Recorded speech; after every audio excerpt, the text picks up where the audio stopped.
حضرت عبداللہ ابن عمر رضی اللہ تعالیٰ عنہ بیمار ہو گئے، شدید علیل تھے، طبیعت مبارک میں کمزوری آ گئی، کچھ کھانے کو دل نہیں کرتا تھا، گھر والے بار بار کہتے کچھ کھا لیجئے کچھ کھا لیجئے، نہیں کھاتے تھے۔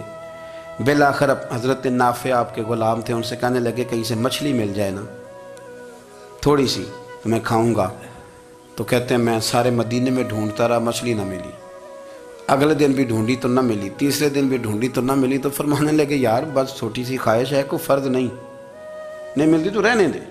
کہتے ہیں چوتھے دن مچھلی مل گئی، میں 1.5 دینار کی مچھلی لایا، لا کے حضرت عبداللہ ابن عمر رضی اللہ تعالیٰ عنہ کے سامنے جو مچھلی رکھی تو آپ نے لقمہ روٹی کا توڑا تھا، مچھلی کو لگانے لگے کہ دروازے پہ فقیر نے آ کے آواز دی کچھ کھانے کو دو۔ تو حضرت عبداللہ ابن عمر نے روک لیا اور ہنسے۔ کئی دفعہ دے ہم بھی دیتے ہیں پر ہمارا چہرہ دیکھنے والا ہوتا ہے، اتنے ہم غصے میں ہوتے ہیں، دے دیتے ہیں، لیکن جو چھلوٹیں ہوتی ہیں نا چہرے والی وہ گنی نہیں جاتی۔ ہنسے، فرمایا دیکھو میرا اللہ کتنا کریم ہے، وہ مجھے بچانا چاہتا ہے، اٹھا بار دیا جا کے۔ تو خادم اب حکم کا پابند تھا، وہ لیت اللہ تو کر نہیں سکتا تھا، وہ گیا اور جا کے دے آیا۔ فقیر جب سارے محلے سے آٹا اکٹھا کر لیتے ہیں تو پھر ایک جگہ جا کے بیچتے بھی ہیں۔ دے آیا، وہ 2 گلیاں آگے گزرا تو میں پیچھے دوڑا گیا، میں نے کہا سچ بتا کھانی ہے کہ بیچنی ہے؟ وہ کہنے لگا جو بھی سبب لگ جائے کر جاؤں گا، آپ نے دے جو دی ہے۔ تو کہتے ہیں میں نے اسے کہا کہ یہ 1.5 دینار کی میں نے خریدی تھی، اگر تو 2 دینار کی مجھے بیچ دے تو آج کل مچھلی مدینے میں مل نہیں رہی، تو میں اپنے آقا کو دے دوں گا، وہ یہی کھائیں گے، بیمار ہیں۔ تو کہنے لگا جی بسم اللہ، مجھے کیا اعتراض ہے، 2 دینار مل رہے ہیں، 1.5 کی مچھلی، اور 1.5 کی بھی کسی نے نہیں خریدنی تھی، اب تو پک گئی۔ فرماتے میں نے 2 دینار اس کو تھمائے، وہ مچھلی اس سے خریدی اور خرید کر کے میں لایا، لا کے حضرت عبداللہ ابن عمر کے سامنے دوبارہ رکھی۔ تو فرمایا یہ کیسے آ گئی؟ میں نے کہا حضور 1.5 کی خریدی تھی اور پھر فقیر کو دے دی، اب اسی سے میں 2 دینار کی خرید کے لایا ہوں، آپ قبول فرمائیں۔ تو فرمانے لگے تم نے اچھا نہیں کیا، اب اس طرح کرو 2 دینار بھی اسے دے اور مچھلی بھی واپس دے آؤ۔ عرض کی حضور کیوں؟ فرمایا تم نے قرآن نہیں پڑھا؟ حضور پڑھا ہے، فرمایا رب فرماتا ہے لن تنالوا البر حتی تنفقوا مما تحبون، تم بھلائی کو اس وقت پہنچو گے جب اپنی پیاری چیز راہ خدا میں خرچ کرو گے۔ امام غزالی نے لکھا ہے، فرمانے لگے دے آ۔ تو وہ حضرت نافع کہتے ہیں میں دینے گیا، دے کے واپس آیا تو کچھ پریشان تھا، کیونکہ مجھے بھی 4 دن ہو گئے تھے نا تلاش کرتے، تھوڑی تھوڑی طبیعت میں مایوسی تھی کہ اتنی محنت سے میں نے لایا اور آپ نے واپس کر دی۔ تو حضرت عبداللہ ابن عمر نے مجھے قریب بٹھایا، پھر مجھے تھپکی دی، فرمانے لگے پتر میں نے ویسے بھی کبھی جھوٹ نہیں بولا اور آج کل تو میں ویسے ہی بیمار ہوں، ٹائم ہی نہیں، وقت ہی نہیں، موقع ہی نہیں جھوٹ بولنے کا۔ میں تجھے سچ بتاؤں، مجھے مچھلی کھا کے اتنا سکون نہیں ہونا تھا جتنی اللہ کے راستے میں خیرات کھا کے مجھے سکون ہوا۔ تو تجھے تو میری راحت سے غرض ہے نا کہ مجھے راحت کیسے ہوتی ہے، تو مجھے سکون ملا ہے راہ خدا میں دے، میں نفسانی خواہش پوری کر لیتا تو یہ میرا نفس کل پھر مجھ سے مچھلی مانگتا، پرسوں کہتا نہیں چھوٹے گوشت کی یخنی بھی چاہیے۔ ہم لوگ الجھ گئے ہیں، بہت بڑے قیدی ہیں اپنے آپ کے، بڑے قیدی ہیں، سارا دن اپنی خواہشات کی تکمیل میں بھاگے رہتے ہیں، بڑے بڑے سونے نوجوان۔ میں ان پہ تنقید نہیں کرتا، مجھے ان پہ ترس آتا ہے، جب میں رات کے اندھیروں میں انہیں ٹیلی فون لے کے چوکوں میں کھڑے دیکھتا ہوں تو مجھے رحم آتا ہے۔ میں کہتا ہوں دیکھو نفس کی خواہش کے پیچھے یہ کیا مثلاً آخر کیا ہے اس میں، ایک عورت کے پیچھے تباہ کر لیا اپنے آپ کو، یعنی زیادہ سے یہ کوئی مقصود ہے، یہ کوئی مقصد حیات ہے جس کو مقصد بنا لیا ہے؟ میرے عزیز بات کو سمجھ لیں، اتنا خوبصورت آدمی ہے اور اتنا اس کا اونچا قد کاٹ ہے، اور کیا کس کے پیچھے یہ بھاگا ہوا ہے؟ بڑا سمجھدار، دانشور، عقل مند آدمی، ذی روح بندہ، لیکن اس کا سٹیٹس آپ یہ ملاحظہ کریں کہ وہ 20-40 ہزار کی خاطر جھوٹ بولتا ہے، دھوکہ دیتا ہے، فریب اور فراڈ کرتا ہے۔ ہم اپنی نفسانی خواہشات کے پیچھے اس طرح بھاگتے ہیں کہ ہم اصل سے رہ جاتے۔ میری باتوں کی سمجھ آ رہی ہے آپ حضرات؟ تھوڑا تھوڑا کر کے، ایک ایک کر کے ان کی باتیں کم مانیں۔ وہ ضروری تو نہیں نا کہ سویرے ناشتہ بازار سے اپنی مرضی کا تگڑا کیا ہے، بازار سے لا کے پوڑیاں چنے بہترین کھائے، اور پوڑیاں چنے ابھی کھائے نہیں، شاپر میں ڈالے ہوئے ہیں، اور وہ لے کے ابھی آ رہا ہے تو ساتھ ہی رستے سے